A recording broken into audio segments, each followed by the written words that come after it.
Bueno, buenas tardes. Vamos a comenzar, muchachos. El día de hoy vamos a trabajar con el inicio de lo que es la aplicación de los métodos diferenciables para funciones de R, en este caso de Rn en R. Y vamos a ver ahorita para empezar algunas cuestiones que tienen que ver con derivadas de orden superior, en este caso de primero y segundo orden, hay de tercero, etcétera, hay de orden n.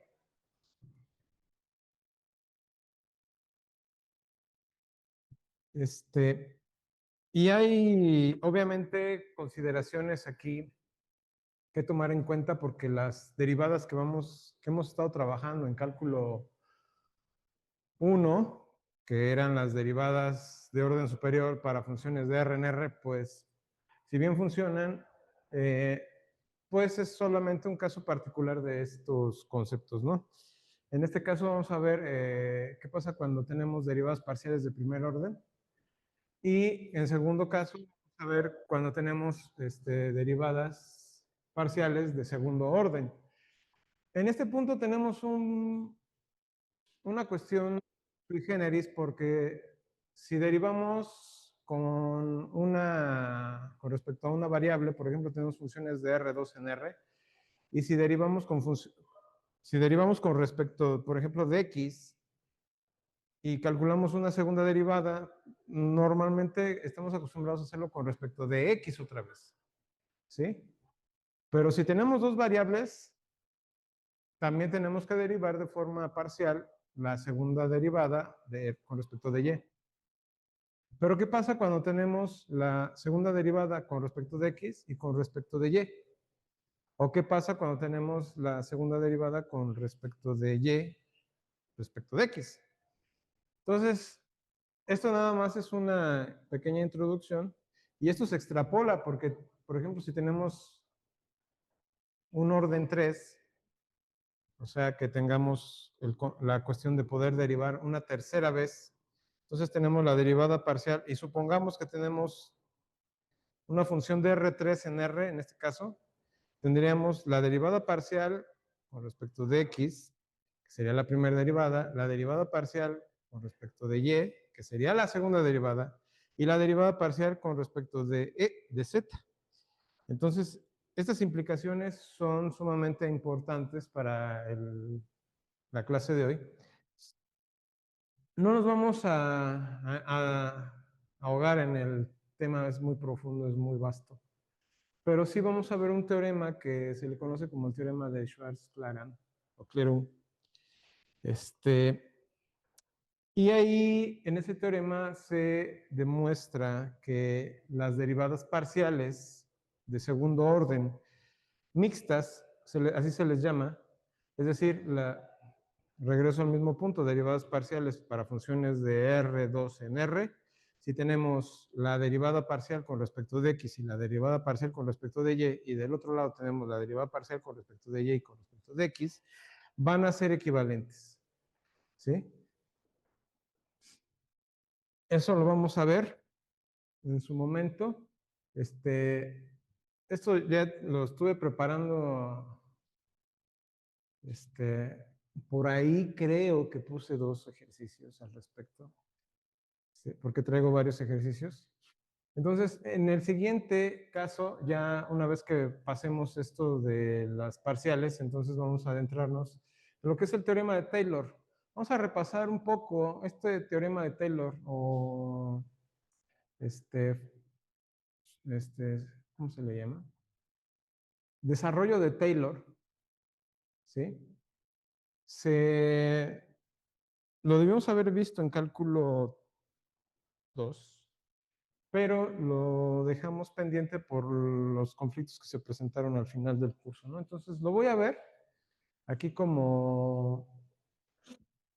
pues como parte de lo que faltó y una vez que estemos va a sentar las bases de tal manera que nos va a permitir entender un poquito más en detalle lo que es el teorema de Taylor para criterios de primer orden.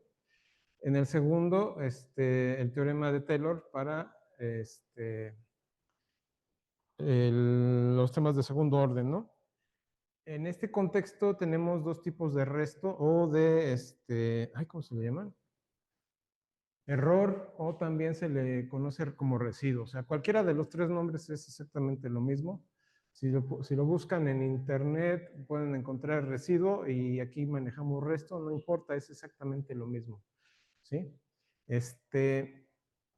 Entonces, ¿qué es el resto? Ya lo discutí en algún momento cuando estuvimos viendo la cuestión em, de la diferenciabilidad de una función. ¿Por qué? Porque dentro de la definición de la diferenciabilidad o de una función diferenciable está lo que se va a entender como un error o como un resto, como un residuo. En ese contexto, ¿sí? El límite de esa función phi o de esa función psi, como le podamos llamar, va a implicar que esa derivada, o más bien, esa función llevada al límite nos dé cero. ¿Sí? Eso siempre pasa. Bueno, se supone que debe de pasar siempre para funciones diferenciables. ¿Sí? En el caso del teorema de Taylor, esto se extrapola porque ustedes van a poder identificar claramente que en el teorema de Taylor tenemos una clara expansión de lo que es el concepto de funciones diferenciables. Obviamente no se les llama funciones diferenciables porque en este caso, para las funciones diferenciables, nosotros aplicamos nada más el criterio para la primera derivada. Pero en el caso de la expansión de Taylor vamos a tener segunda, tercera, cuarta, quinta, sexta, séptima, enésima derivada, y esto se puede convertir en una serie hasta llevarnos a infinitas derivadas, ¿sí? Donde tenemos funciones como por ejemplo la exponencial que puede llegar a tener infinitas derivadas. Entonces, ¿para qué se usa el teorema de Taylor? El teorema de Taylor es uno de los elementos que inicialmente se usan para resolver problemas numéricos. ¿Sí? ¿Qué quiere decir esto? Que para resolver problemas numéricos nosotros podemos aproximar, en este caso, funciones. Podemos nosotros desarrollar el polinomio de tal forma que nos permita enfocarnos en una función que no necesariamente debemos de conocer, pero que sí podemos nosotros, buenas tardes, que nosotros podemos modelar de alguna manera, ¿sí? ¿Para qué? Pues para dar una aproximación, ¿sí? Vamos a ver un ejercicio donde damos una aproximación con 10 a la menos 6, que es una aproximación bastante buena, de hecho, excelente, para los casos en los que el teorema de Taylor funciona. Obviamente hay cuestiones para el teorema de Taylor donde el teorema de Taylor no es lo mejor. ¿Sí? Ya se usan modelos numéricos diferentes. En este caso, los más potentes son los de ecuaciones diferenciables, ¿sí?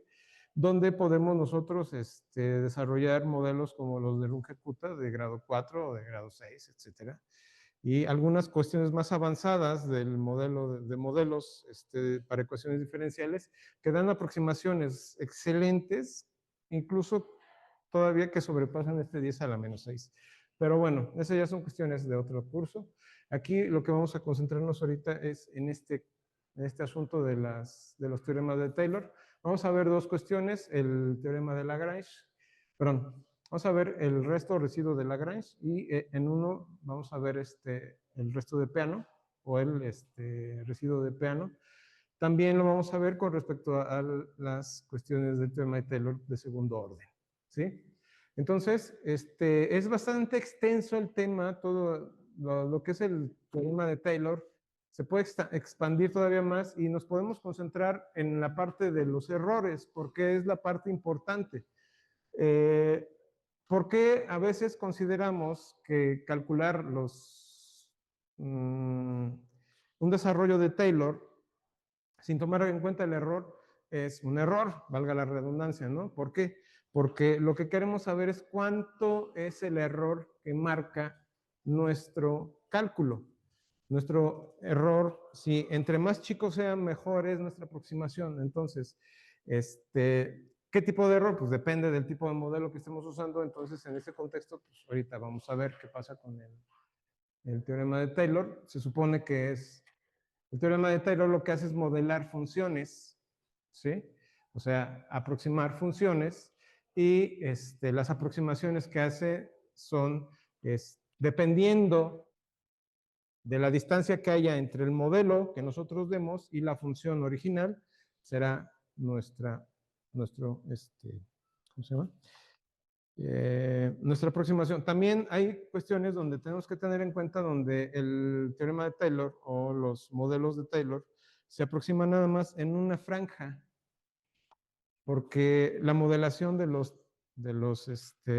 polinomios de Taylor no siempre abarca toda la extensión del dominio de la función que nosotros podamos estar analizando, sino que podemos, por ejemplo, en el caso del seno, podemos nada más trabajar aproximaciones con el polinomio de Taylor en una primera instancia de menos pi medios a pi medios, y veremos que las aproximaciones no son muy buenas. Conforme vamos dando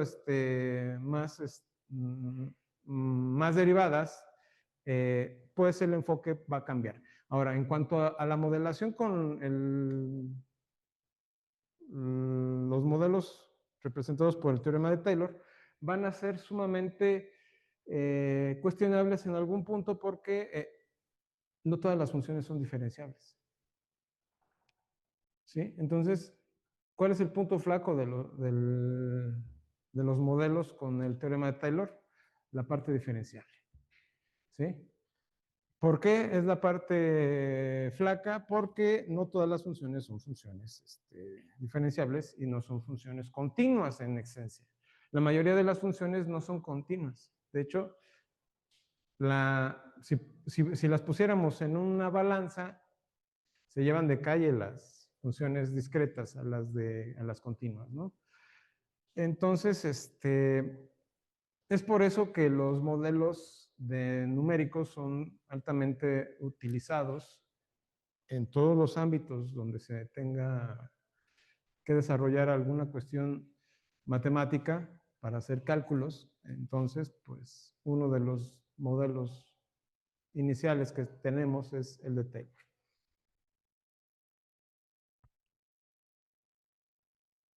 ¿Tienen alguna duda con respecto a lo que acabo de comentar? ¿No? Bueno, si tienen dudas, ahorita lo van a ver con más detalle, ¿no? Bueno, este es el temario.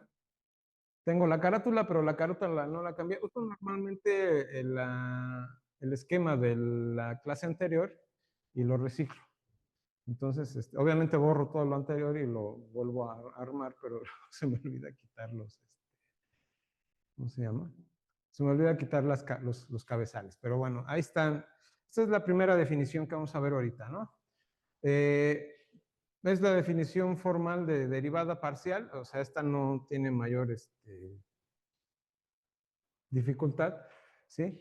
Porque es la derivada parcial de f con respecto de x, ¿sí? Tomamos una función de R2 en R, no tenemos nada extraño, ¿sí? Puede ser una función de Rn en R, pero me voy a enfocar en funciones, perdón, en dominios pequeños para trabajarlo más amigablemente. Entonces, con esto vamos a ver que la definición de derivada para el caso de funciones de R2 en R, pues no es no tiene gran diferencia con otras, ¿no? Entonces, si existe la derivada del límite cuando f de x va de x0 más h a y, ¿sí? Menos f de x0 a y0, todo entre h, ¿sí? Aquí, ¿cuál es el punto? ¿Cuál es el término que es el que se está moviendo? Aquí es la pregunta. O sea, ¿cuál de las dos variables es la que se está moviendo? Es el x, porque estamos nosotros evaluando con respecto de x. Fijamos un punto xy, ¿sí? Pero esto realmente se convierte en una función con respecto de h. ¿Por qué? Se convierte en una función con respecto de h porque h es la que va a mover la distancia que hay entre el valor de x0 más h con respecto a x0. x0. ¿Sí? En este caso, la variable x0 más h es la que va a estar moviéndose.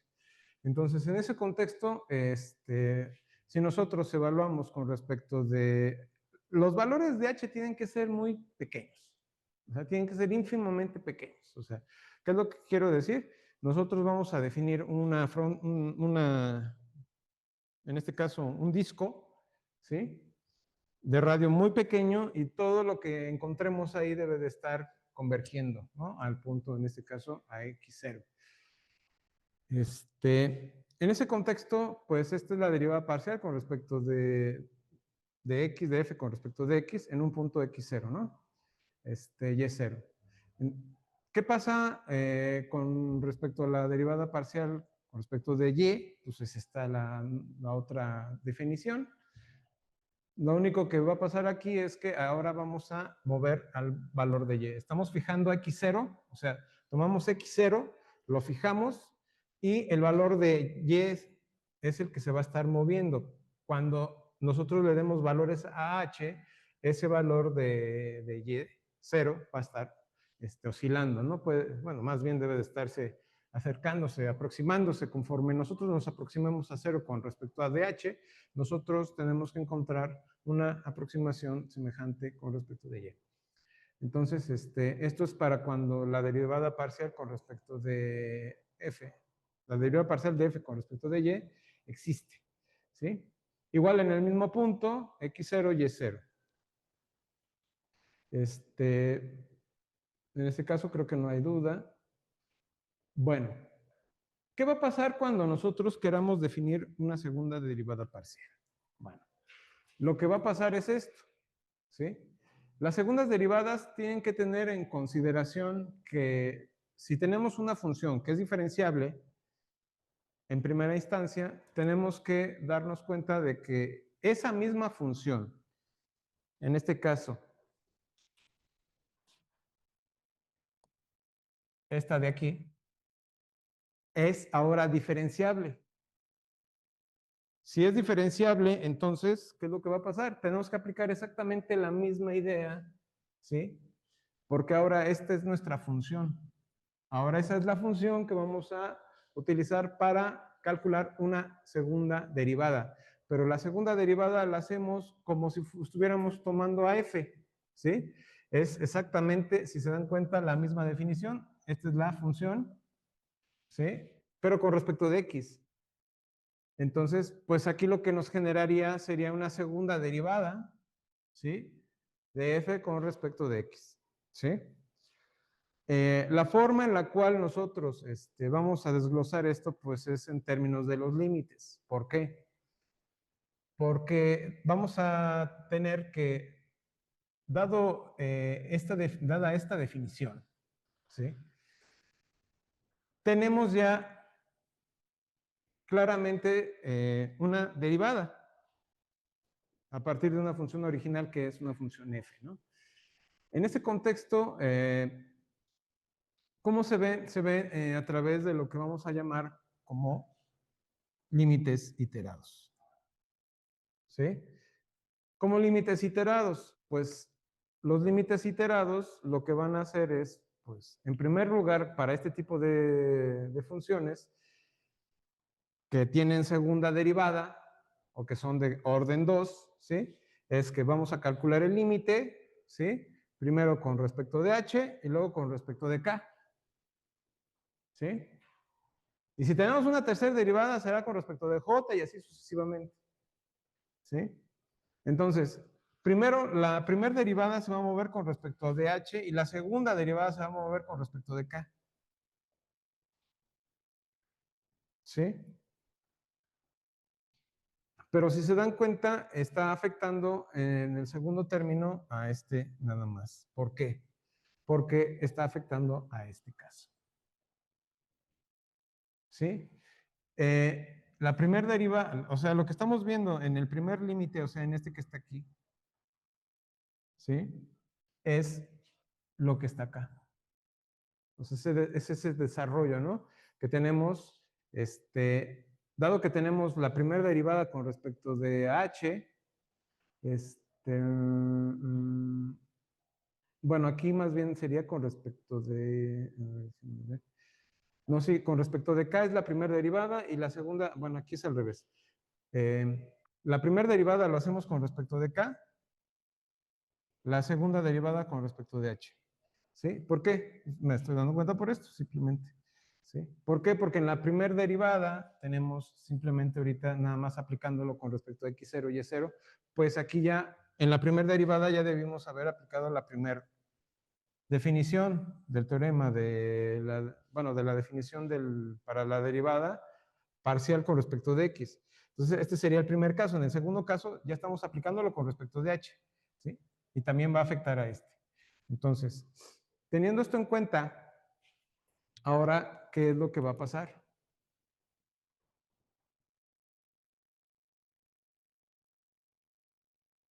Si se dan cuenta, ¿sí? Aquí tenemos uno entre h y aquí tenemos k en los dos casos. ¿Sí?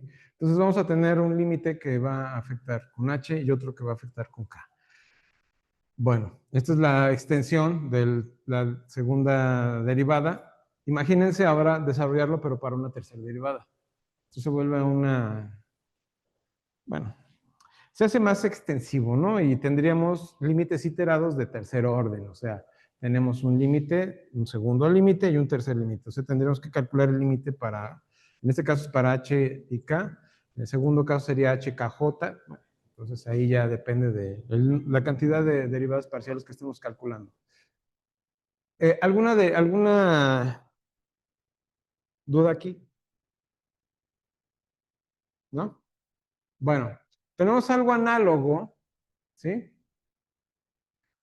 Para la segunda derivada con respecto de y. ¿Sí? ¿Qué va a pasar cuando tenemos las derivadas? Pero en este caso, con respecto de y, va a pasar exactamente lo mismo. La derivada que vamos a definir, pues en este caso será esta, ¿sí? ¿Y qué va a definir esta? Pues vamos, si nosotros vamos a calcular primero el límite cuando tiende a h, ya en este sería el segundo caso, porque en este primer caso ya calculamos el límite cuando tiende a k, ¿sí? Aquí lo estamos viendo. Entonces, en el siguiente caso, nosotros tenemos esta función, le vamos a aplicar la definición, que es esta, ¿sí? Exactamente como en el caso anterior. Aquí es con respecto de h, en el otro era con respecto de k, y cuando desarrollemos, esta es la forma que nos queda, ¿no? Que es algo análogo a lo anterior. Entonces, aquí estamos fijando, x0 sigue fijo. En el segundo caso, seguimos moviendo, pero ya no con respecto a k, sino ahora con respecto a h, ¿sí?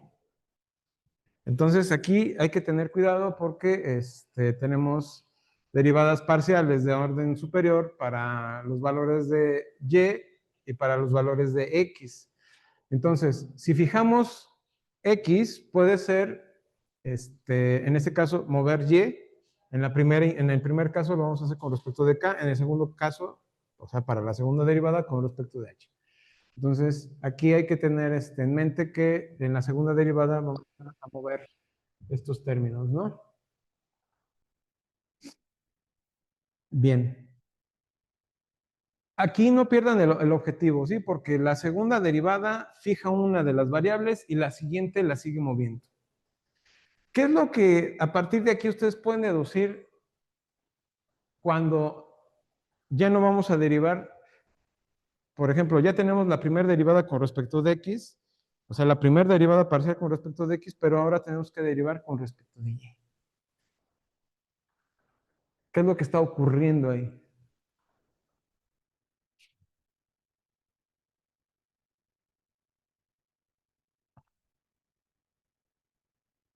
¿Tienen alguna idea de qué podría estar pasando?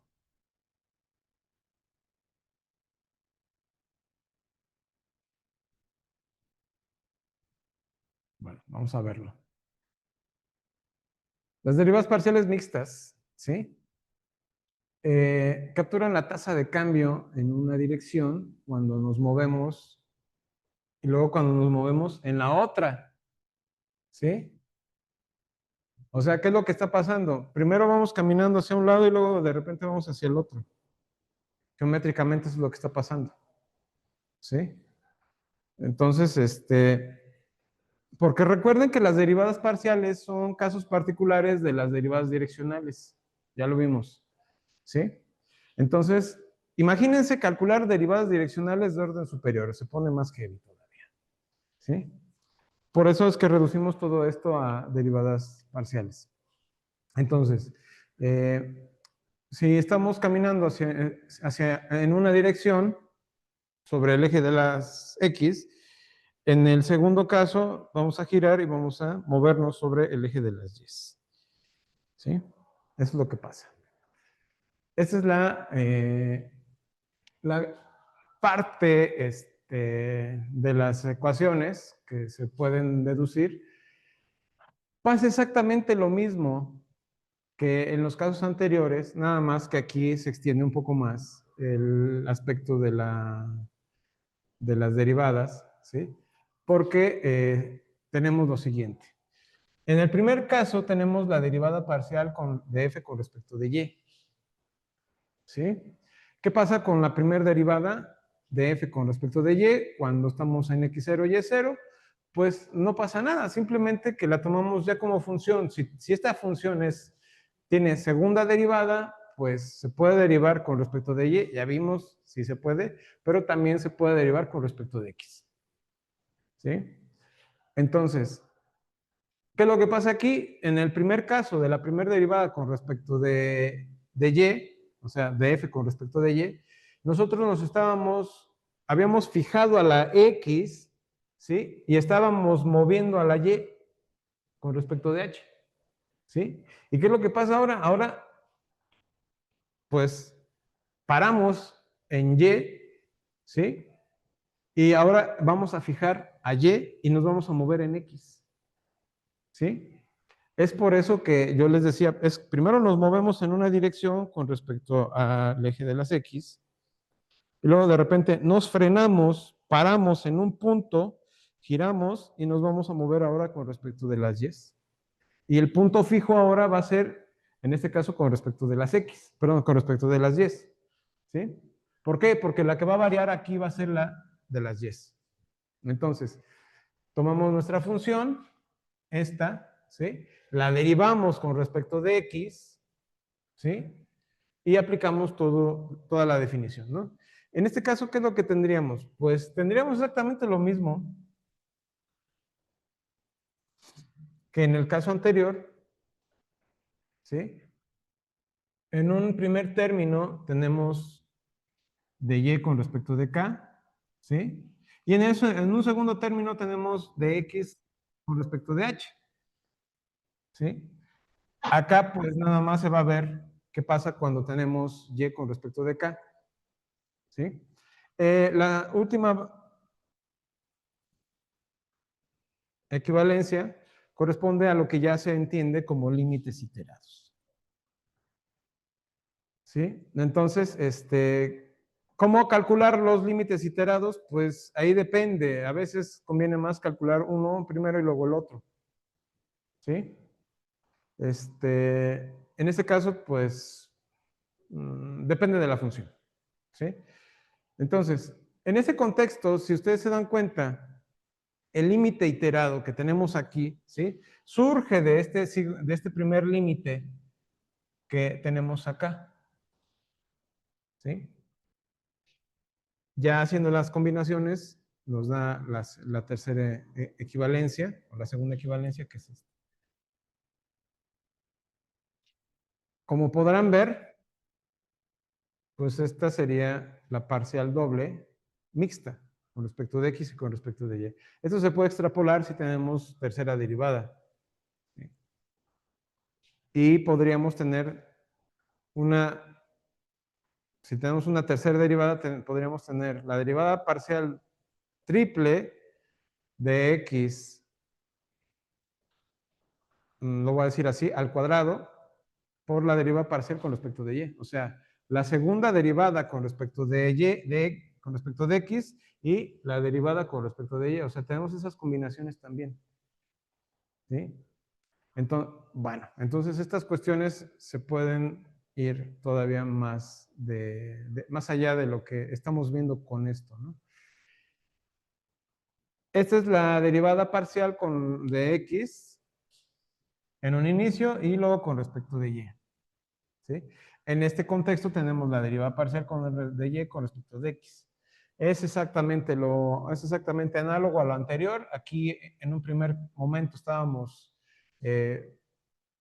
primero teníamos a y fija, ¿sí? Y luego luego ya en la siguiente iteración de la derivada, porque yo lo puedo ver así como iteraciones, de hecho son iteraciones, ¿sí? Aquí queda más que claro. O sea, una vez que calculamos un límite, estamos iterando. Cada vez que derivan, ¿sí? Una misma función, están iterando la derivada una y otra vez, una y otra vez, una y otra vez. Entonces, en ese contexto, en este caso solo tenemos dos derivadas, podemos darnos cuenta que, bueno, tenemos la segunda derivada parcial con respecto de y, respecto de x. Bueno, puedo seguir comentando cosas aquí, pero estas serían las derivadas, las definiciones más que nada, de cómo se verían, ¿no? ¿Alguna duda hasta aquí, muchachos? ¿No? Bueno, eh, podemos ver que lo que realmente estamos calculando son límites, ¿sí? Entonces, al calcular límites, ¿por qué? Porque tenemos la definición de hecho, bueno, no es nada más límite, estamos calculando la parte continua de estos bichos, ¿no? Y bueno, eh, ¿qué surge de todo esto? Aquí se menciona, teorema de Schwartz, ¿no? Pero ahorita lo vamos a ver. Entonces, ¿qué es lo que nos queda? Bueno, nos queda la notación, esto lo podemos ver así, o sea, la segunda derivada la segunda derivada parcial de f con respecto de x, se puede ver como una función xx. Esta notación la van a encontrar muy recurrentemente en muchos libros, ¿sí? De hecho, si ustedes ven videos en YouTube, algunos compañeros que dan clases o que tienen la habilidad de resolver problemas de este tipo, utilizan esta notación, no utilizan las derivadas parciales. Es más cómodo usar esto realmente, ¿sí? Porque pues no requiere de poner la derivada parcial, que no sé qué, bueno, no nos hacemos tantas bolas, ¿sí?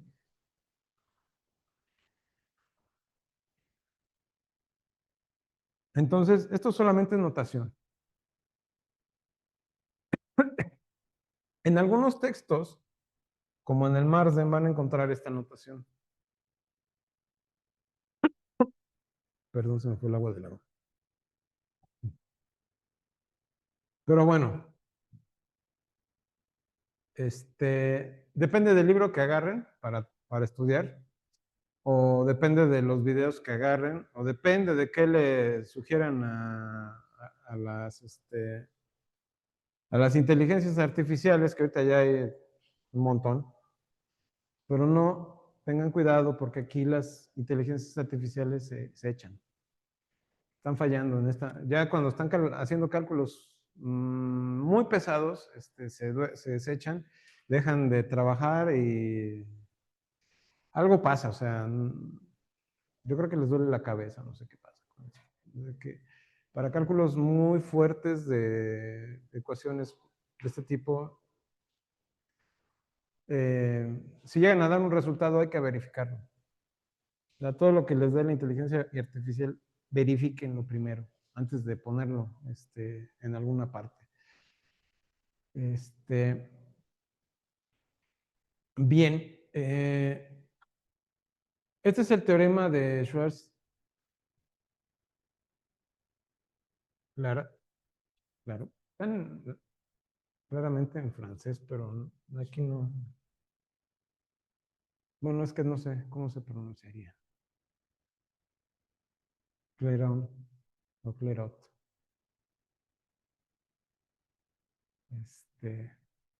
Independientemente de la pronunciación, alguien me podrá corregir. La idea principal es esta. Si tenemos una función, en este caso de R2 en R2, puede ser de R3 en R, perdón, de R2 en R.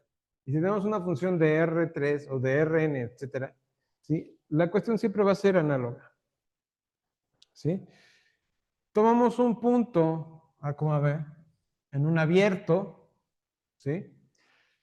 Este abierto tiene que ser prácticamente un conjunto convexo. ¿Por qué un conjunto convexo? Porque tiene que ser continuo en todos sus puntos. Tiene que ser compacto. ¿Sí? O sea, se le pide todo prácticamente a este tipo de funciones. En su dominio, obviamente. ¿Sí? En ese contexto, vamos a tener, si tiene segunda derivada, o sea, si la primera derivada es continua, obviamente, o sea, la tomamos como función y esta función, que es la primera derivada, es continua, entonces podemos calcular la segunda derivada. ¿Sí?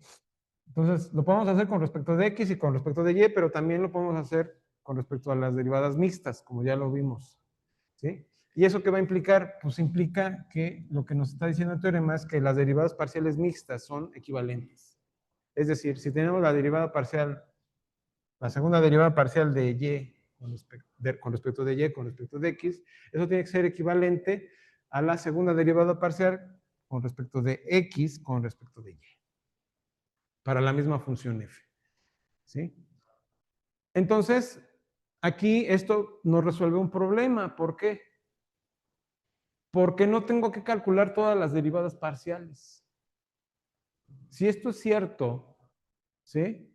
Todas las derivadas parciales mixtas, basta con que las calcule una sola vez, ya la segunda vez ya no las tengo que calcular. Obviamente, a menos de que se pida en algún ejercicio explícitamente demuestra con el teorema de Schwarz-Clairaut o Clairaut que esta función tiene derivadas mixtas y son iguales. Solo en ese caso. Pero en otro contexto, basta con que la calculen una vez y ya no tienen que hacer más. ¿Sí? Ahora, obviamente tenemos este teorema. ¿Cómo lo demostramos? ¿Cuál sería la idea de la demostración?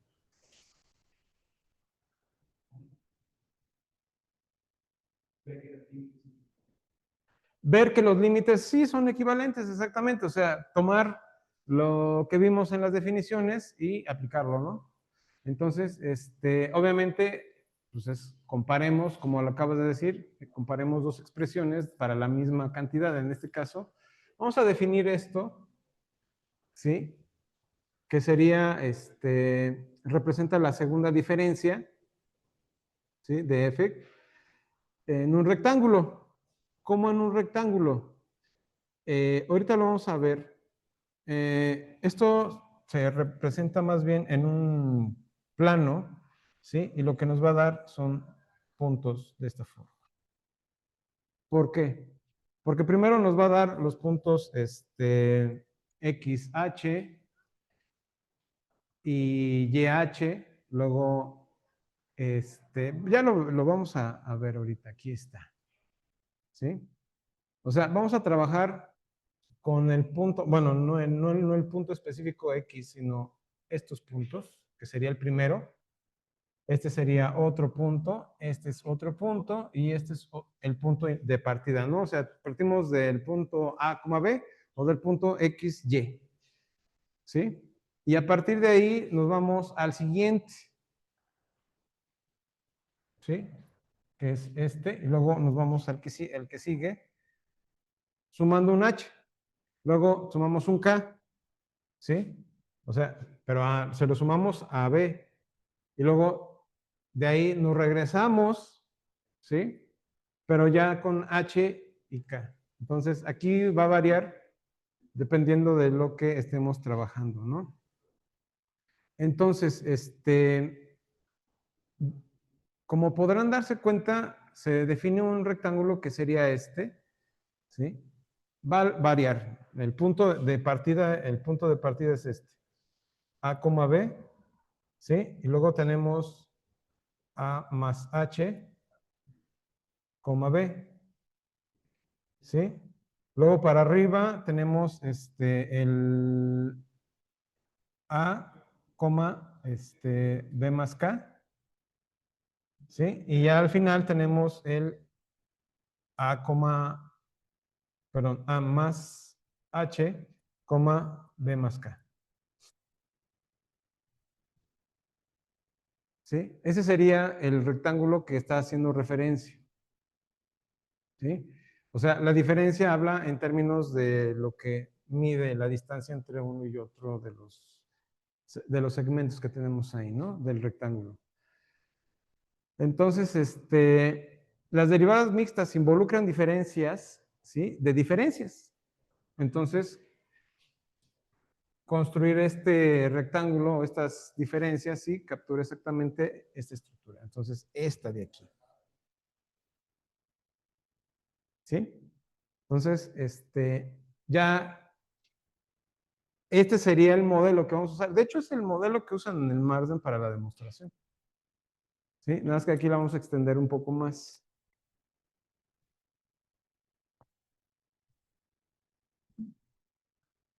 Bueno, viendo esto, vamos en el paso 1, pues simplemente vamos a definir el rectángulo, ¿sí? Aquí estamos definiendo el conjunto, o sea, el rectángulo. ¿Sí? Tomamos un punto en un abierto, ¿sí? Y R va a representar los radios, ¿sí? En este caso, las distancias, más bien, va a representar las distancias que hay entre X y A, ¿sí? Con respecto de R. ¿Quiénes son H y K? Bueno, H y K son dos términos en R, ¿sí? Cuyos valores absolutos van a ser menores que R. Entonces, ya con eso vamos a definir nuestra diferencia de esta manera, utilizando la función, o sea, vamos a tomar la función f, ¿sí? Aplicamos la función a los distintos puntos, a los distintos vértices que encontramos dentro o sea, estos puntos que están aquí, ¿sí? Que van a tener distintos signos, ¿sí? Uno va a tener positivo, otro va a tener negativo, entonces ahí por eso se da estos valores. Ya con esto nosotros podemos, una vez establecidas las condiciones, ¿sí? Ya definimos nuestro conjunto y una vez que definimos nuestro conjunto y la aplicación de las diferencias a través de una diferencia de funciones aplicadas a los puntos que son los vértices, entonces vamos a empezar, ¿no? En el primer caso tomamos la expresión, ¿sí? Vamos a ver y vamos a definir G de Y de esta forma, ¿sí? ¿Esto qué alusión a qué hace? Bueno, estamos definiendo perdón, estamos definiendo, ¿sí? A Y, o sea, estamos tomando a Y como un valor de una función de R, ¿sí? Una función de R en R. A partir de ahí, ¿qué va a ocurrir? Bueno, como estamos reduciendo nosotros este contexto, ¿sí? Al aplicar esta misma función a este mismo contexto, ¿sí? Pues simplemente podemos regresarnos a la definición y podemos ver que cuál es la definición que estamos aplicando. La estamos aplicando a este término y a este término, ¿sí? Pero obviamente al aplicarlo a esos dos términos, tiene que afectar también a este y a este, ¿sí? ¿Cómo los afecta? Pues de esta forma, ¿sí? Si nosotros aplicamos G a los valores de B, ¿sí? O sea, primero definimos la función con respecto de Y y luego tomamos el valor de B específico, ¿sí? Y tomando una vez el valor de B específico, pues basta simplemente con que definamos esto, ¿sí? para sustituir esto de esto. ¿Sí? Esto lo hacemos con el propósito de optimizar precisamente la definición. Ahora, ¿qué es lo que estamos viendo? Pues bueno, esto es lo que estamos viendo. Estamos viendo un reacomodo de los valores. ¿Sí está claro? Entonces, aquí tomen en cuenta esto, porque a partir de aquí ya podemos utilizar el teorema del valor medio, ¿sí? Pero para funciones de RNR. ¿Por qué? Porque lo vamos a aplicar a este bicho. Si la función f es diferenciable, entonces g es diferenciable. ¿Sí está claro? Entonces, en ese contexto podemos continuar, ¿sí? Y bueno, como la función g es continua en el punto b, b, ¿sí? O también en el caso de que k sea positivo, en el caso de que k sea negativo, ¿sí? Se invierte, ¿sí? Vamos a tener b más k, b. Entonces, y también es diferenciable porque f tiene derivadas parciales, o sea, es derivable la función. Entonces, al ser diferenciable, ¿qué es lo que está pasando? Pues aplicamos el teorema del valor medio. ¿Sí? Vamos a aplicar el teorema del valor medio de Lagrange para funciones de RNR. ¿Sí? Recuerden qué es lo que dice el teorema de Lagrange, es que, pues, si tenemos dos puntos A y B, ¿sí? F de B menos F de A va a ser igual a la derivada de la misma función F evaluada en un punto C, ¿sí? Por B menos A. ¿Sí? ¿Se acuerdan? Esa es la definición, ¿sí? ¿Eso qué quiere decir? Simplemente que la recta que corta o que toca en un punto a una curva, ¿sí? En ese punto yo puedo calcular otros dos puntos donde voy a trazar una, ¿cómo se llama? Una secante, y va a tener esa recta secante la misma inclinación que la recta tangente. Eso es lo que quiere decir el teorema de Lagrange, el teorema del valor medio de Lagrange. ¿Sí? Entonces, ya con eso nosotros aplicamos el teorema de Lagrange. Entonces, aquí no vamos a tomar una xi, sino vamos a tomar una teta en el intervalo 0, 1. ¿Sí? En el abierto 0, 1. ¿Y a dónde lo aplicamos? Se lo aplicamos acá. Porque ves el punto donde me estoy parando. ¿Sí? Al ser B el punto donde me estoy parando, entonces me voy a enfocar en el valor de K, porque es el que término que está haciendo que se mueva precisamente la función. ¿Sí está claro? Entonces ya con eso, obviamente K es la distancia, ¿sí? Que hay entre, pues, el valor de A y el valor de B, ¿sí? O en este caso la altura. ¿Sí está claro? Es la altura, el valor de K. Entonces, se lo aplicamos o sea, va a estar oscilando entre esos términos, ¿no? Entonces, se lo aplicamos acá. Teniendo esto en mente, ¿qué hacemos ahora? Bueno, pues calculamos la segunda derivada, o calculamos la derivada de este bicho. ¿Quién es la derivada de ese bicho?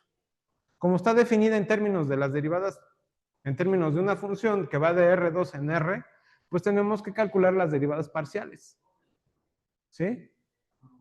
Aquí hay que tener cuidado. ¿Por qué? Porque en este caso, al ser una función de derivable, ¿sí? De R en R, pues se convierte en particular, dada la definición que dimos, en derivadas parciales. Entonces, aquí calculamos la derivada parcial de y, de f con respecto de y, ¿sí? Y, pues obviamente, pues nos da esto.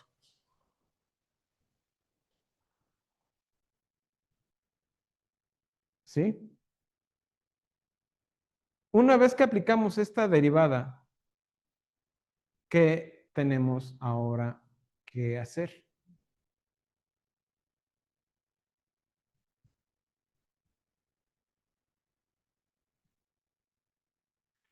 Ahí tengan cuidado porque tenemos A más H, pero eso está afectando a los valores de X, no a los valores de Y. ¿Sí? Recuerden que los valores de Y están en términos de B con respecto de K. Entonces tenemos que poner estos términos tal cual. Aquí lo vamos a manejar. Aquí el valor que está oscilando es el de Y, no el de X, porque el de X ya está establecido. Entonces ahora nos vamos a mover con respecto de Y. Teniendo esto en claro, aplicamos la derivada parcial, ¿sí? Pero ya a los valores de K, ¿sí? Porque es a donde tiene que moverse esta función. Entonces, teniendo esto en claro, ahora, ¿qué vamos a hacer? Si se dan cuenta, ¿sí? Tenemos este término que es este, bueno, no necesariamente, pero va a salir de ahí, ¿sí? Pero obviamente está multiplicado por un valor de K y es equivalente a esto, ¿sí? Porque habíamos definido primero esto.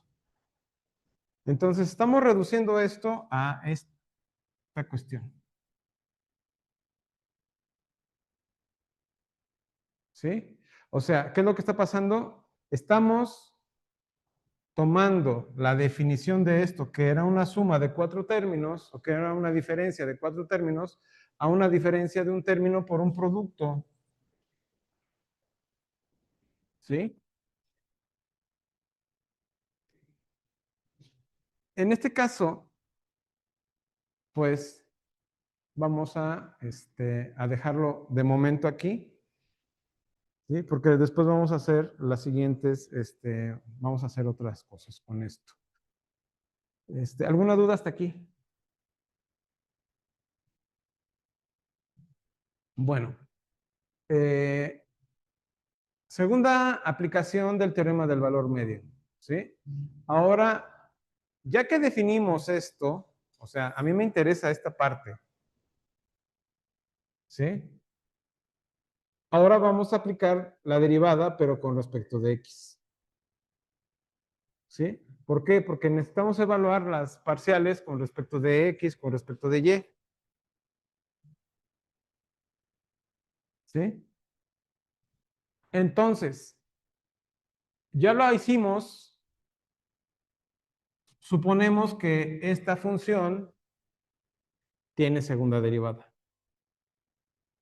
¿sí? O sea que esta función es continua en un abierto, ¿sí? O en un cerrado, ¿sí? Pero además, resulta que pues al ser de esta forma, esta función la podemos definir así. Esto es diferente a lo que hicimos anteriormente. ¿Por qué? Porque primero definimos una función g con respecto de y, ¿sí? Y esa función g con respecto de y la definimos en los términos de una diferencia con respecto de f. O sea, no había derivadas ahí. Aquí aparece un segundo caso, pero es un caso análogo al anterior. Aquí hay que tener cuidado también porque aquí no tenemos una diferencia, tenemos una derivada parcial. ¿Sí? Entonces, en ese contexto, ¿qué es lo que está ocurriendo? Pues simplemente al tener esta derivada parcial, ¿sí? Lo vamos a hacer con respecto de x. Lo vamos a aplicar a los valores con respecto de x. ¿Sí? Entonces, si nosotros sustituimos este término, o sea, tomando la phi de x, vamos ahora a representar nuevamente nuestra función o nuestra diferencia, ¿sí? De esta forma. O sea, ¿qué es lo que está pasando? Algo análogo a lo que hicimos en la clase, perdón, en el caso anterior, ¿no? Donde nosotros habíamos definido g de y. Ahora lo estamos haciendo con pi. Y ya teniendo esto en mente, Obviamente tenemos que respetar este valor, ¿sí? Lo vamos a ir arrastrando.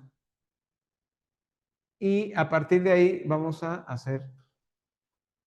Ahora, vamos a aplicar esto al teorema del valor medio.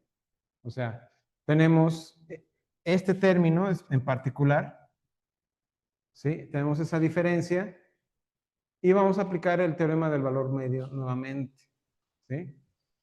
En este caso lo vamos a aplicar para el punto A y el punto A más H. O sea, el punto A está aquí y el punto A más H está acá. O sea, estamos en la parte baja del rectángulo, ¿sí? Antes estábamos en la parte vertical. Teniendo esto, pues simplemente al aplicar el teorema, pues nos da esto, ¿sí? Exactamente lo mismo, tenemos dos puntos, sobre esos dos puntos, dada que la función es diferenciable, la segunda, la derivada, esta derivada para esta función existe, ¿sí? Entonces, como existe, entonces existe en este caso, un θ 2 en el intervalo 0, 1, ¿sí? Porque estamos tomando intervalos muy chiquitos, ¿sí? Y ahora la distancia que estamos manejando es h. ¿Sí está claro? O sea, la distancia de a más h es h, valga la redundancia. Entonces, esa es la diferencia, ¿no? H.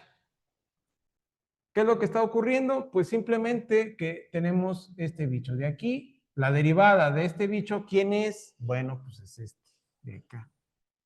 La segunda derivada, ¿sí? ¿Eso qué va a implicar? Bueno, lo que va a implicar en particular es que esto va a traducirse en esto.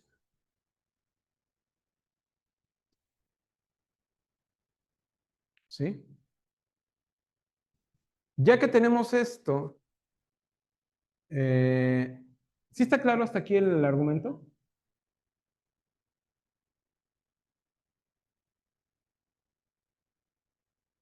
Lo único que estamos haciendo es aplicar el teorema del valor medio dos veces, ¿sí?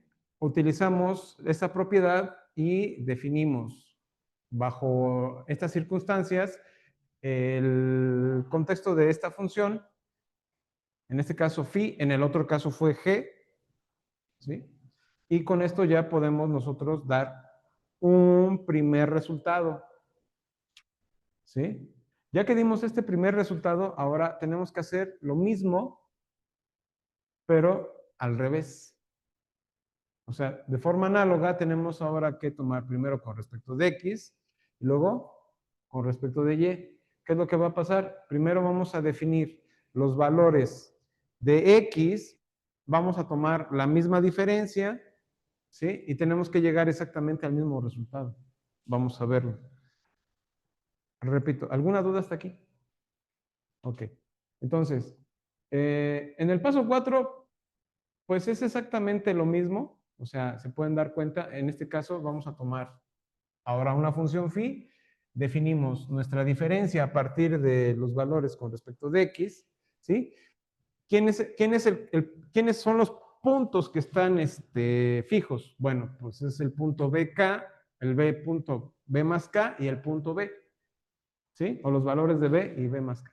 Con respecto de X, este va a ser el que va a estar oscilando, o sea, es el término que va a estar moviéndose. ¿Con quién? ¿Con respecto de quién? Pues lo vamos a hacer con respecto de H.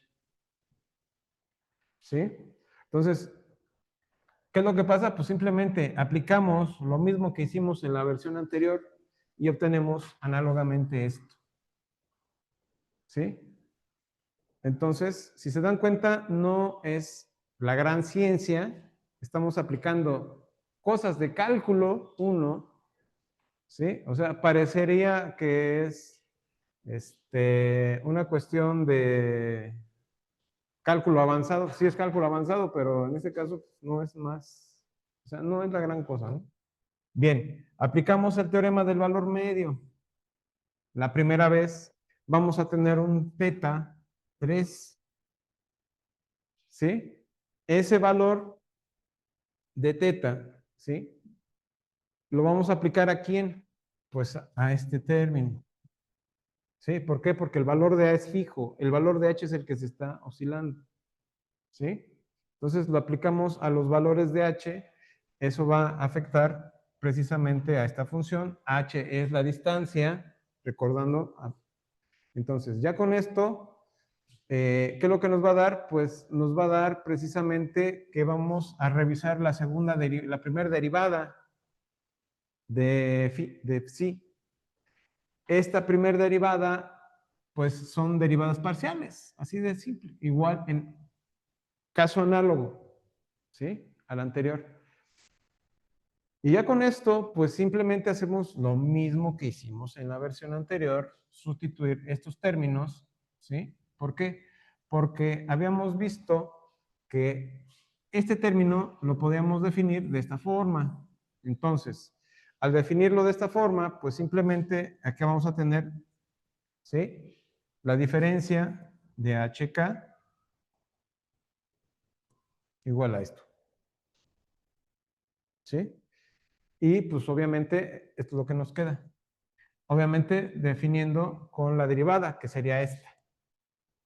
¿Sí? Esa es la derivada, simplemente la desarrollamos y aplicamos los valores en este caso que están afectando a A más H, donde también está evaluándose el valor de teta, ¿no?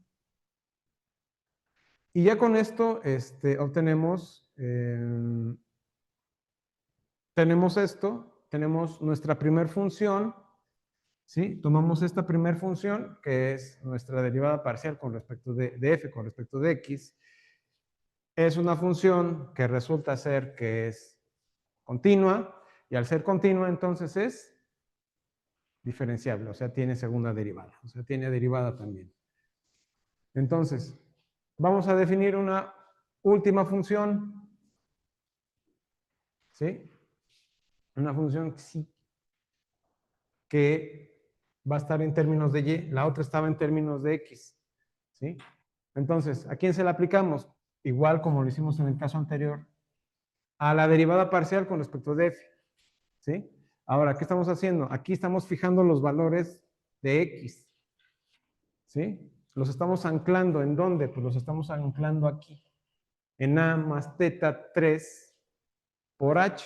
Una vez que anclamos ahí, ahora lo que se va a mover es y, para allá, ¿sí? O para allá. Ya nos movimos en forma horizontal, de izquierda a derecha, ahora nos vamos a mover de este a oeste, ¿sí? Entonces, ya que tenemos esto, pues simplemente lo que vamos a hacer es, ahora, definiendo esto, ¿sí? Podemos sustituir las derivadas parciales por esto. Ahí está. ¿Sí? O sea, la derivada parcial, la primera derivada parcial de x está aquí, y si nosotros la sustituimos por esto, pues obviamente nos quedaría esto de acá. ¿Sí? Ya que tenemos esta transformación, aplicamos ahora por nuevamente el teorema del valor medio, tenemos esto, ¿sí? Y obviamente, pues tenemos esto, tenemos un teta 4 en el intervalo 0, 1, ¿sí? Que va a estar aplicándose al valor de K, que es el valor de K, es el que va a estar moviendo los valores de Y con respecto de B, ¿sí? Entonces, ya teniendo esto, pues simplemente ya sabemos que pues esto era equivalente a chica. Bueno, ahí así. Perdón. Tenemos eso, simplemente vamos a tener esto. Y hay que desarrollar la segunda derivada, ¿sí? Entonces, tenemos que calcular la derivada de este bicho, pues es la segunda derivada parcial, ahora con respecto de x.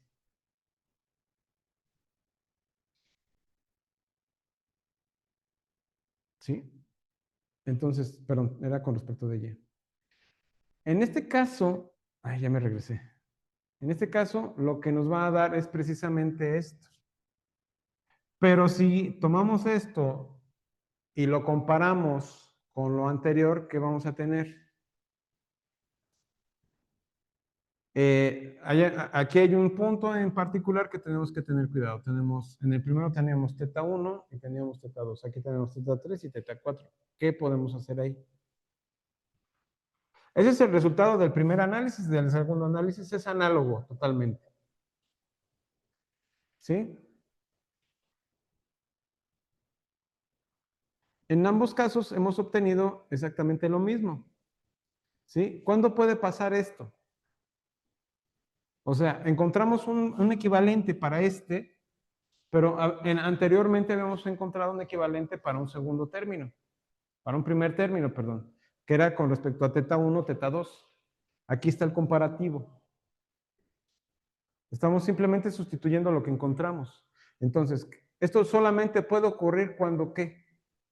Cuando teta 2 es exactamente teta 3 y cuando teta 1 es exactamente teta 4. ¿Sí? O sea, solamente en esos casos. Obviamente va a pasar siempre y cuando tengamos una segunda derivada parcial. ¿Sí? Y con esto, pues obviamente,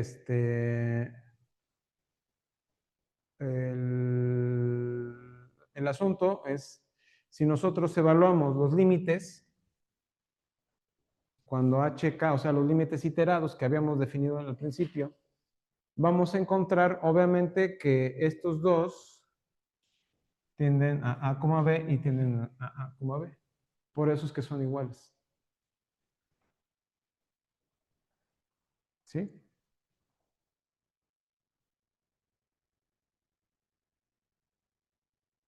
¿Alguna duda con esto, muchachos?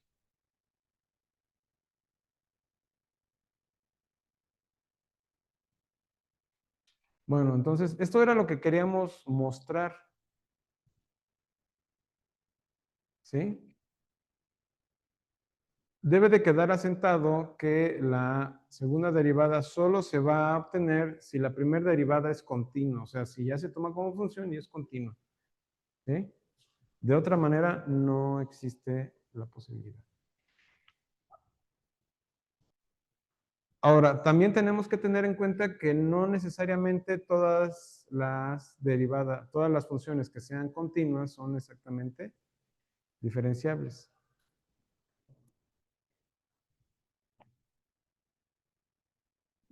Si es diferenciable, es continuo.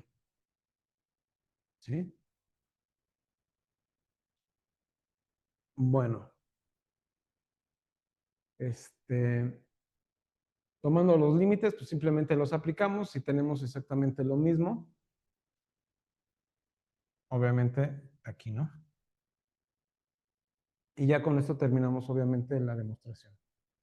Este es un análisis. Lo pueden ustedes revisar después cuando les proporcione las notas de esto. ¿Hay alguna duda hasta aquí, muchachos?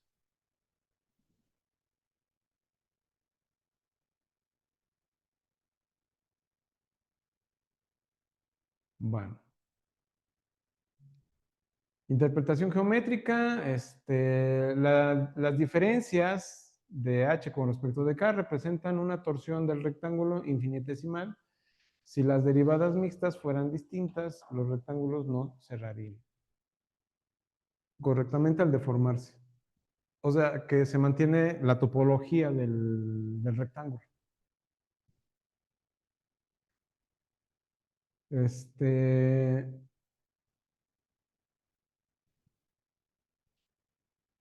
si no hay continuidad, pues obviamente el teorema resulta falso. ¿Sí? Los límites iterados van a ser diferentes.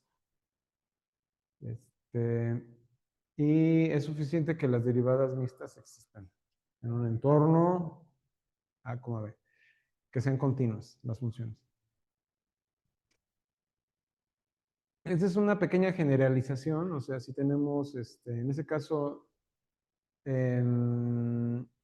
una función que tomamos, que es primera derivada, segunda derivada, y esa segunda derivada es continua, y existe la posibilidad de derivarla, entonces vamos a tener derivadas parciales triples mixtas o de tercer orden. ¿Qué va a pasar? Lo que les decía. Podemos tener esto, la segunda derivada parcial con respecto de x, ¿sí? Y la parcial con respecto de y. Puede ser la segunda derivada parcial de y con respecto a la de x, o sea, esta es una pregunta que les voy a hacer, tal vez en la tarea, ustedes vayanlo analizando. Aquí pongo signos de interrogación porque obviamente esto es algo que tendrían ustedes que verificar. Donde tengo y, ¿sí? La segunda parcial, y tengo la parcial con respecto de x.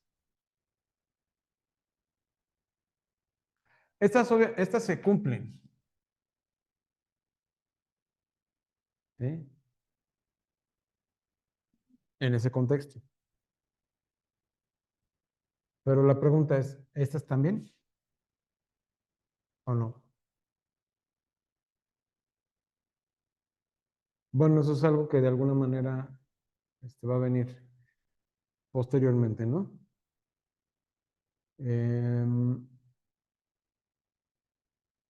Eso se puede demostrar, la demostración es más engorrosa, ¿sí?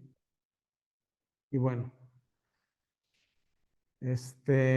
una generalización para las derivadas, en este caso para funciones de R2, ¿sí? O sea, tomamos una pareja y esta sería la definición de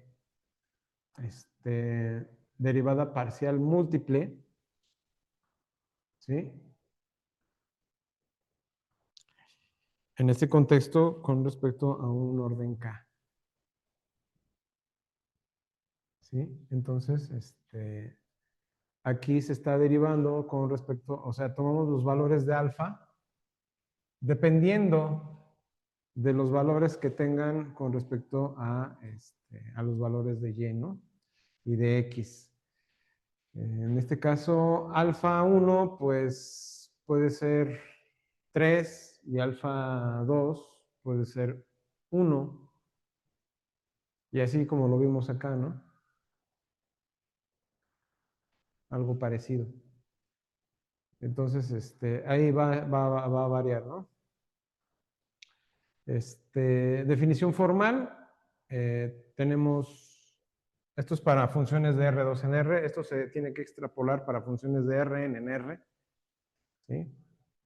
Tenemos esta definición, tomamos la derivada en orden késimo, ¿sí? De esta forma. Entonces, aplicando simplemente el límite, en este caso, vamos a tener la derivada del orden anterior, ¿sí? Aplicado a la siguiente, ¿sí?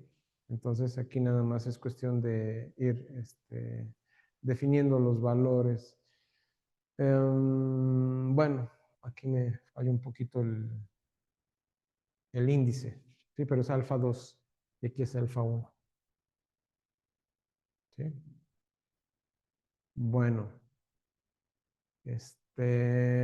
entonces tengan cuidado con esta notación también,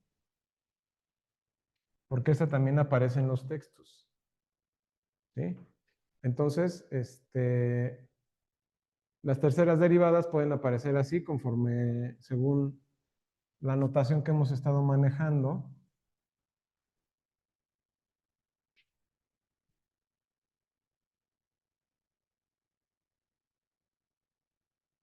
¿Sí? Aquí vean. Oye, que puede parecer algo así, sí. Pero esto es análogo a esto.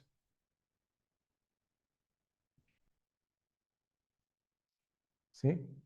Entonces, bueno, ahí nada más es una cuestión de, que puede ser también podemos añadirle nosotros la parcial triple de f con respecto a la parcial de y, o sea, la segunda parcial de y, con respecto de x. Y obviamente esto sería la derivada en términos de x con respecto a una derivada, y dos veces con respecto de y, ¿sí? Y todo con respecto de f, ¿sí? O sea, también va de ese lado. Y obviamente la derivada parcial triple, que sería con respecto de y.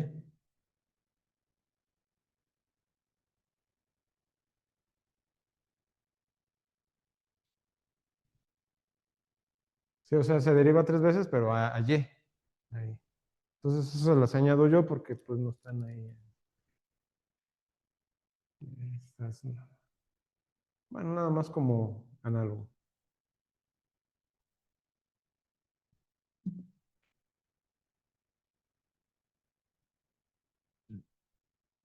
Bien, ¿alguna duda hasta aquí, muchachos?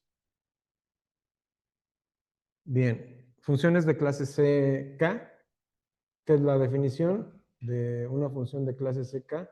Es una función, ¿sí? En este caso, para funciones de R2 en R2, ¿sí? Es de clase CK si en un intervalo U, o perdón, en un conjunto U, todas sus derivadas parciales de orden K no son menores que K. Entonces existen y son continuas en U. ¿Sí?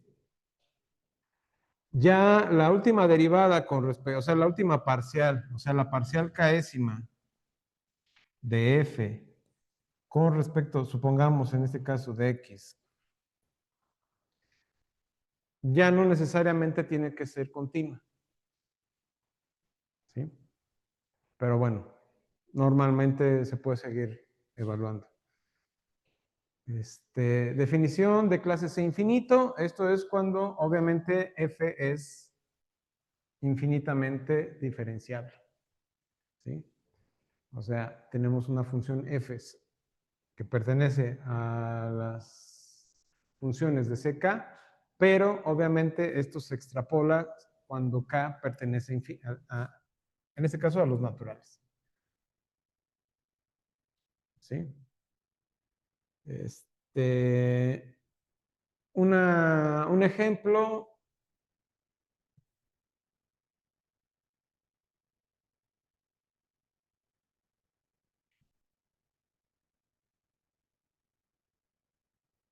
Bueno, creo que de hecho ahí lo pongo abajo. Es nada más un ejemplo, es infinitamente diferenciable esta, por donde la quieran ver. Bien. Bueno, ahí la puse con otra. Un ejemplo, la función f de xy igual a x cuadrada más y cuadrada es c infinito en R2, todas sus derivadas parciales de cualquier orden existen y son continuas.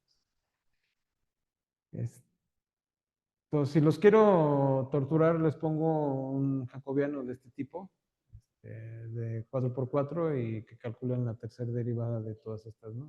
Entonces, se van a divertir. Obviamente me van a detestar, ¿no? Pero no se preocupen, no va por ahí el asunto. Este, mm, este nada más es un ejemplo, no hago cálculos, simplemente es claro que el exponente, puedo irme exponencialmente, o sea, puedo calcular la segunda derivada, la tercera derivada, la cuarta derivada de x, de y, la mixta, ¿sí? Las veces que sean, entonces, no paramos, ¿no? Ahí calculando las derivadas parciales. En notación de Leibniz, tenemos esta cuestión, ¿sí? Tenemos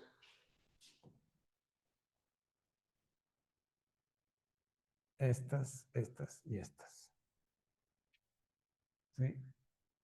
La primera derivada, la segunda derivada mixta, y así nos podemos ir. Ya aquí tenemos la notación En algunos textos, en libros de ingeniería aparece particularmente esto. En los libros de matemáticas más teóricos aparecen estas. Y en libros de ecuaciones diferenciales a veces se van por estas. ¿Sí? Entonces, ahí depende de qué estén ustedes evaluando, ¿no? O qué estén estudiando. En algunos textos de cálculo también aparecen estas. El Hazer es uno. Sí, el Hazer maneja esa notación. También maneja esta, pero maneja más la de múltiple índice. Bien,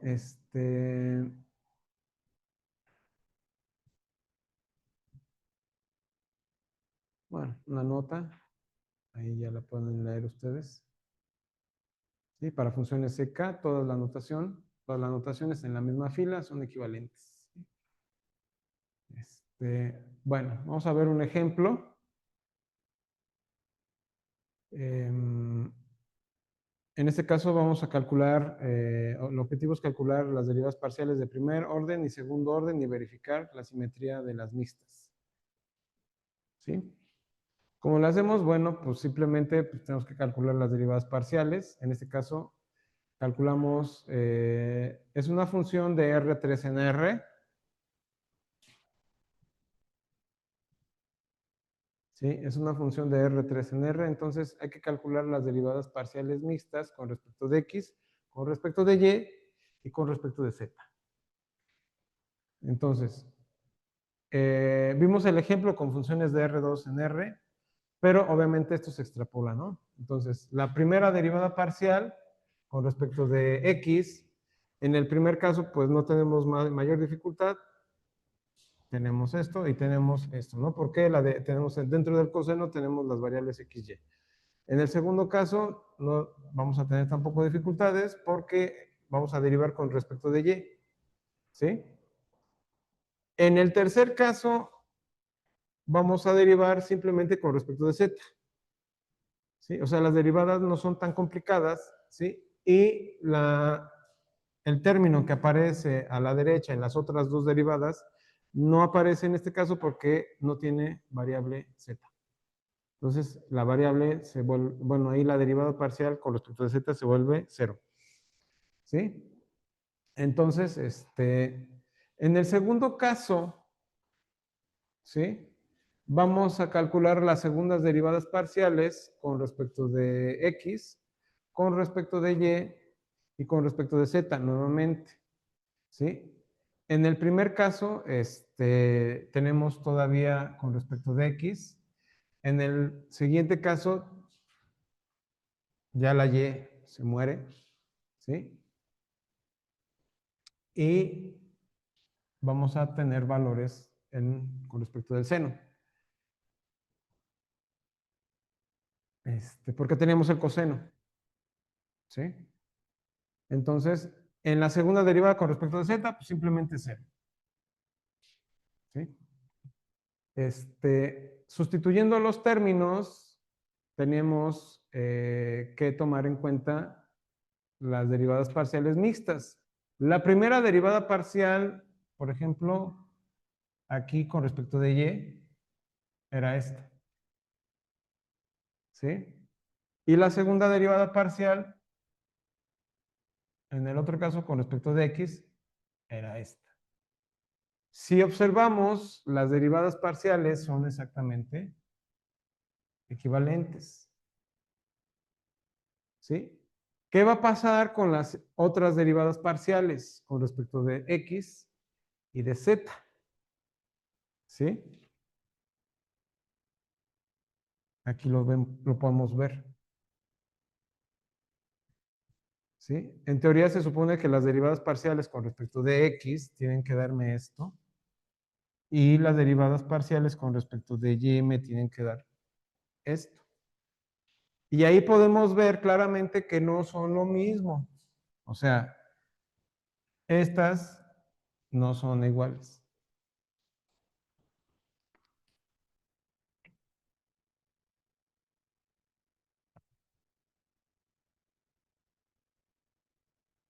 ¿sí? Entonces, hay que tener cuidado, por ejemplo, en una función de este estilo, porque si tenemos una función de R2 en R, pues no hay mayor dificultad. Nos quedamos con las de arriba y ya terminamos. Pero si tenemos una función de R3 en R o una función de R4 en R, tenemos que revisar todos los casos. ¿Sí? Eso es el punto aquí. Ahora tenemos una función de R3 en R2. Aquí se pone más interesante el asunto. ¿Sí? Aquí tenemos que calcular las derivadas parciales de primer orden y de segundo orden, componente a componente. ¿Qué pasa? Pues vamos a ver. En este caso, la función f, esta, que es una función de R3 en R2, va a estar definida de esta forma. ¿Sí? Las componentes son estas. ¿Sí? ¿Y qué es lo que va a definir esto? Bueno, pues vamos a calcular las derivadas parciales de primer orden y estas serían los resultados. En este contexto no hay mayor dificultad. ¿Por qué? Porque dada la definición que tenemos de las funciones, o sea, las funciones, estas las derivamos exactamente igual como lo hicimos en cálculo 1. ¿Sí? O sea, aquí ya no nos vamos a poner de que usen la definición y que no sé qué. O sea, aquí obviamente lo que buscamos es, ya saben hacer eso, entonces pues, obviamente lo aplican. Entonces aquí lo que vamos a tener es esta matriz jacobiana. ¿Sí?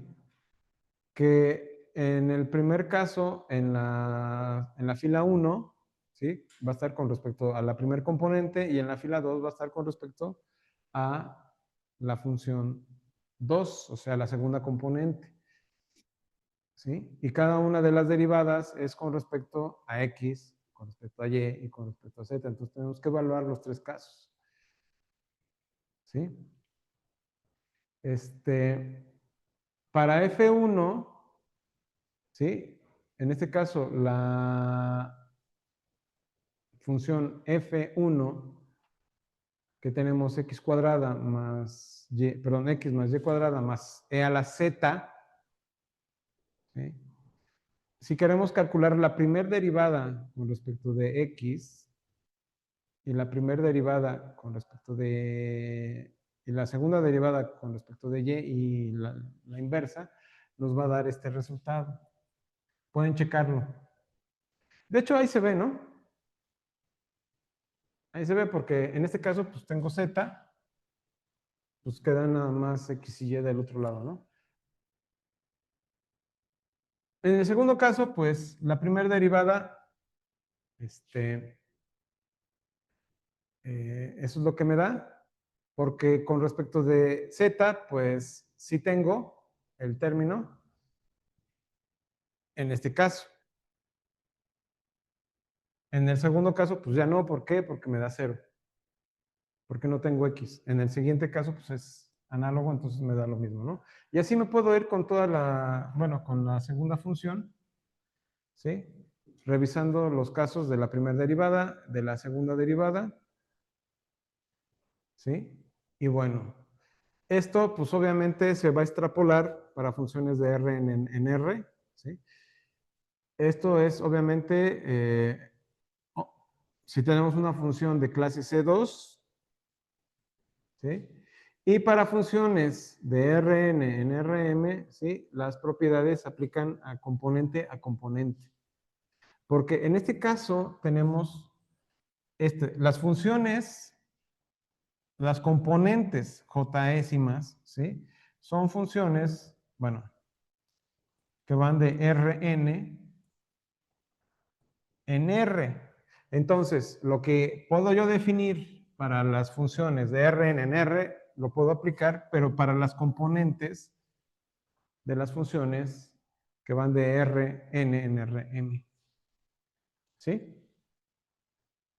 Entonces, ya la talacha se va a poner buena, en este caso. Ya con esto que hemos visto, ya tenemos para otra tarea. O sea, pero no voy a aventar la tarea ahorita todavía. ¿Sí? Porque apenas les dejé la tarea 4, entonces ahorita hay que esperar a que terminen esta tarea. Y entonces ya para la siguiente semana estaría yo lanzando la última tarea. ¿Sí? Bien, entonces, si nos da tiempo de ver el teorema de Taylor, en este caso para estos términos. Esto es lo que les había yo comentado al principio. ¿Sí? Vamos a tener toda la expansión de Taylor. Toda la expansión de Taylor es hasta acá. Y este es el resto, o el error, o el residuo. ¿Sí? Este es el residuo de Lagrange. ¿Sí? Vamos a tener una función de R en R. Oye, que estamos trabajando funciones de R en RM. ¿Qué onda? Bueno, ya les había yo comentado en un principio que esto no lo vimos en cálculo 2. ¿Sí? Tocaba verlo. Entonces, voy a aprovechar para verlo. Ahorita lo vamos a pasar rápido. Entonces, esto nada más es para recordar cómo se ven las funciones en una expansión de Taylor, en un teorema de Taylor. ¿Sí? De esta forma. Recordando que, por ejemplo, yo en la tarea les puedo pedir que revisen el error. O sea, sí, tenemos una función f definida, aplicamos un número, el que sea, y ahí les tiene que arrojar un término. ¿Sí? ¿Qué pasa con la expansión de Taylor? ¿Y qué pasa con el error? Entonces, ahí en el error ustedes tienen que evaluar qué tan buena es su aproximación con la expansión de Taylor que estamos utilizando, ya sea que sea para una primera derivada, para una segunda derivada o para una tercera, incluso para una cuarta derivada. ¿Sí? Bueno, la demostración la vamos a tomar f, o sea, vamos a tomar esta función, vamos a definirla así. Vamos a definir f de a más t por h. ¿Sí? O sea, vamos a definir estos términos. ¿De dónde sale? Pues de aquí. ¿Sí? Va a afectar a los valores de h, porque son los que se van a estar moviendo, son los que se mueven. Además, se mueven muy poquito. ¿Sí? Recuerden que h es un valor muy pequeño. Muy, pero muy pequeño. Entonces, por eso tomamos a t entre 0 y 1. ¿Sí? Para que los valores de t no alteren mucho la diferencia con h. Bien,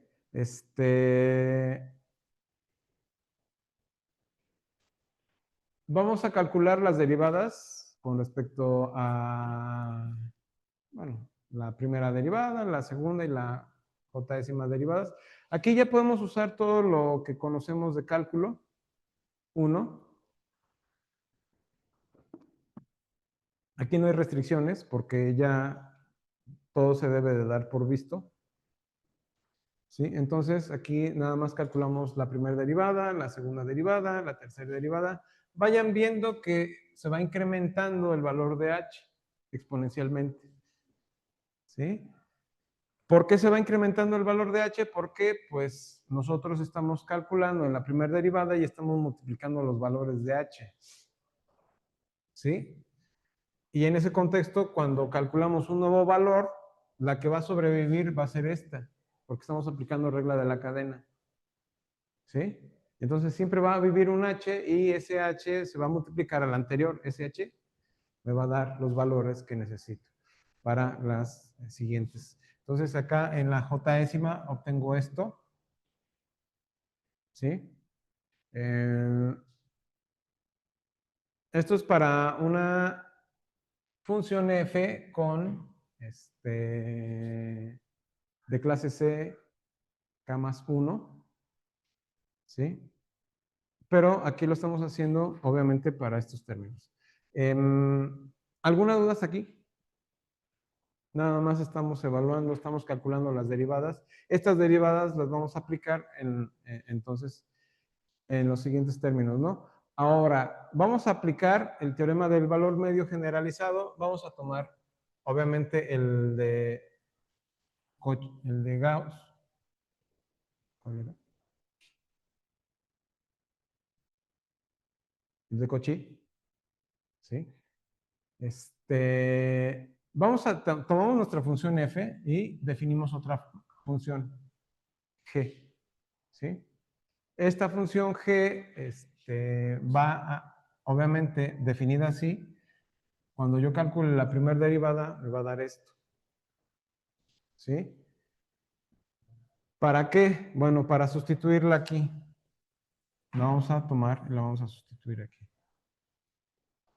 ¿Sí? Sustituyendo que los términos de la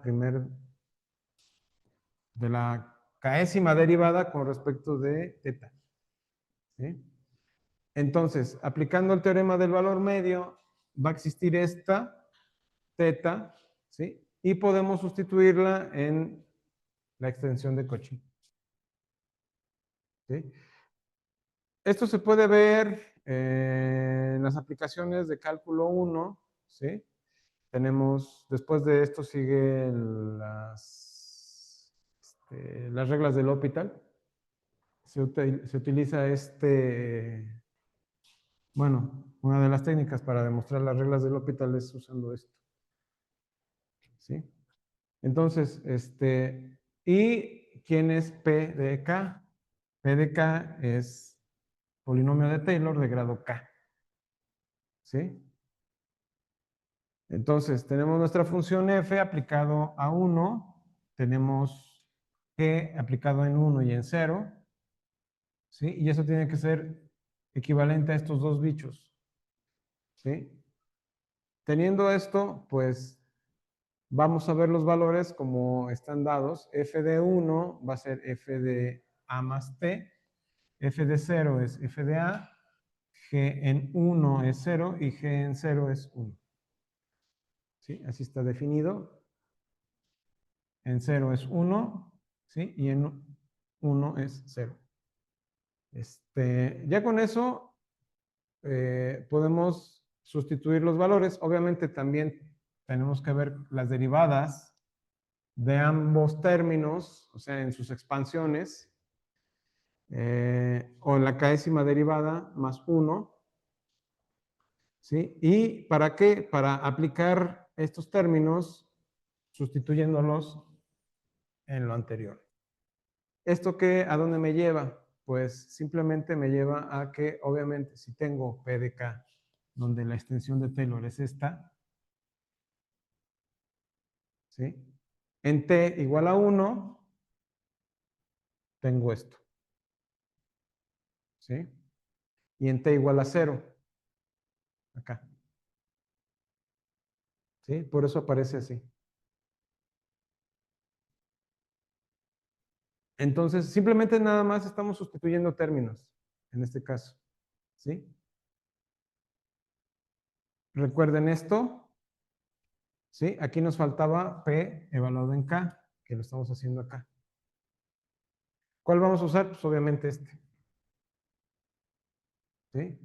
Entonces, tomando en cuenta eso, simplemente sustituimos esto, ¿sí? O podríamos sustituirlo y lo único que vamos a hacer es, ya una vez teniendo esto en mente, pues pasamos del otro lado, ¿sí? ¿Y esto qué nos da?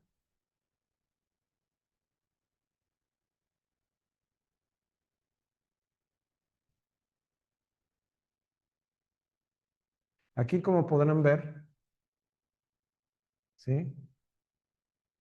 Pasa esto. Si K es par, tengo menos 1. Si K es impar, K es igual a 1. En cualquiera de los dos casos, la expresión se simplifica de esta forma. ¿Sí? O sea, esto.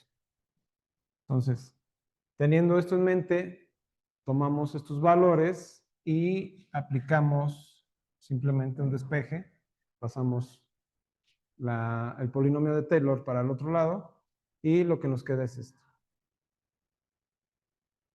¿Sí? Ya con esto podemos ver que se termina lo del teorema de Taylor para funciones de Rn en R.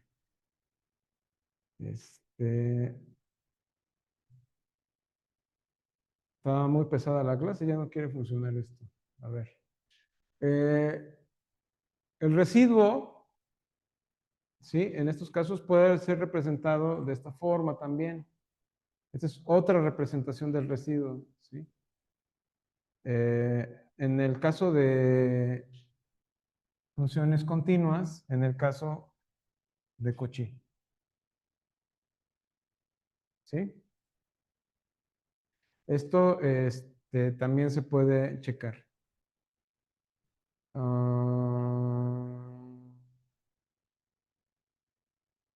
El resto de Peano también se puede revisar.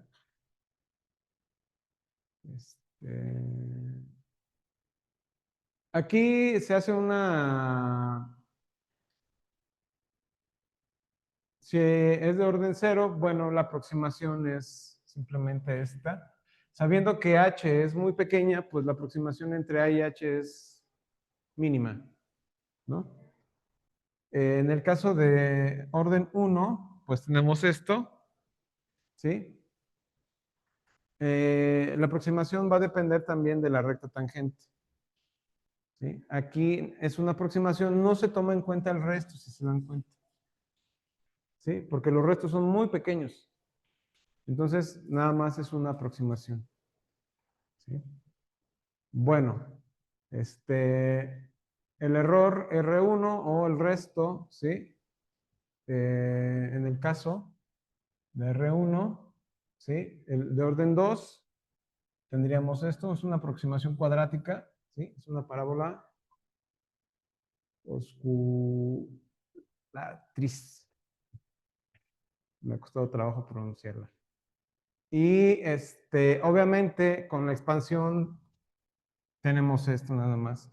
Y obviamente si seguimos evaluando, tenemos en el caso de orden 3 y así sucesivamente. Esto se va incrementando. ¿Sí? Ejemplos, pues tenemos una f de x igual a la x. Y bueno, con la serie de Maclaurin podemos calcular este término. Y pues depende, por ejemplo, aquí con n igual a 3, x igual a 0,1, ¿sí? Calculamos las derivadas para n en orden 3, ¿sí? Y nos va a dar un resultado de esta magnitud. El resto, ¿sí? Va a ser este valor. O sea, va a ser 4.67 por 10 a la menos 6. ¿Eso qué implica? Bueno, implica que el valor real es este. ¿Sí? El error real es este. Definiéndolo así. Entonces, si se dan cuenta, el error como marca uno con respecto al otro, parece no ser, porque en uno vemos 4.67 y en otro 4.25, pero está por 10 a la menos 6. Entonces, la aproximación es muy buena. ¿Sí? Bueno, aquí de hecho le pongo que es excelente, ¿no? Porque normalmente se toman errores del orden de 10 a la menos 2 o de 10 a la menos 3. Ya con eso muchas veces se dan por bien servidos los ingenieros. ¿Sí? Bueno, jóvenes, la voy a dejar aquí, la clase. Mañana continuamos con esta cuestión. Tenemos un segundo caso con un logaritmo. Tenemos otro tercer caso. Bueno, esto lo vemos mañana. Y tenemos que llegar a esto. El teorema de Taylor, de primer orden, con resto de Lagrange, pero para estas funciones. Mañana terminamos esto. ¿Sí? Y lo más seguro es que mañana comencemos con el criterio de la primera derivada. O sea, la primera hora nos vamos a llevar esto. La segunda hora nos vamos a chutar el criterio de la primera derivada y si da tiempo el criterio de la segunda derivada. Y ya con eso estamos listos para empezar a ver máximos y mínimos. ¿Sí? Entonces, se puso rápido el curso, pero no está sencillo. ¿Sí? Ahorita estoy siendo exhaustivo con esto porque pues es parte de lo que tenemos que ver. ¿Alguna duda hasta aquí, muchachos? ¿No? Bueno, fue mucho el material que vi ahorita, pero pueden repasar esto, repasen las notas. Les voy a pasar el PDF como notas y también. Bueno, nos vemos mañana, jóvenes, y gracias por venir. Tell me pretty lies, look me in the face, tell me that you love me, even if it's